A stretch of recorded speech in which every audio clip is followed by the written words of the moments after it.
Is there a way in the database to automate asset deprecation? For example, since hardware is refreshed every 4 years, can the system automatically apply deprecation schedules and trigger refresh cycles based on that time frame? Yes, 100% possible.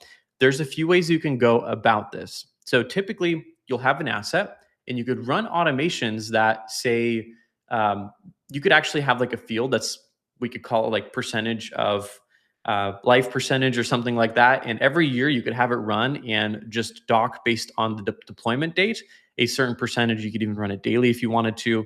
And you could have one kind of field to monitor and reference that to see if like it's time, maybe if you're close to like 10, 20% or 0%, you know that that device needs to be refreshed and you could dock it 25% per year.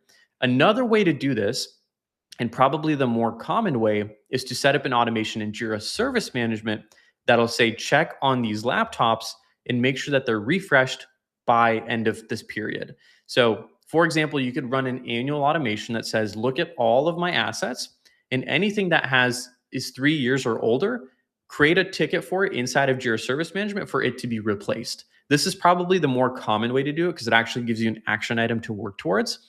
And this automation could run annually or quarterly or weekly, however you want. And it'll just auto create tasks for you that says, hey, this specific asset is coming up to 4 years.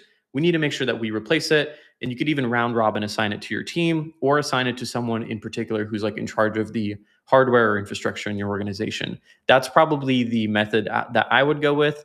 I've seen this done a little bit more creatively in enterprisey environments where it needs to be a little bit more robust, but a lot of options there. I would kind of default to creating a task for it based on the deployment date or like the deprecation date.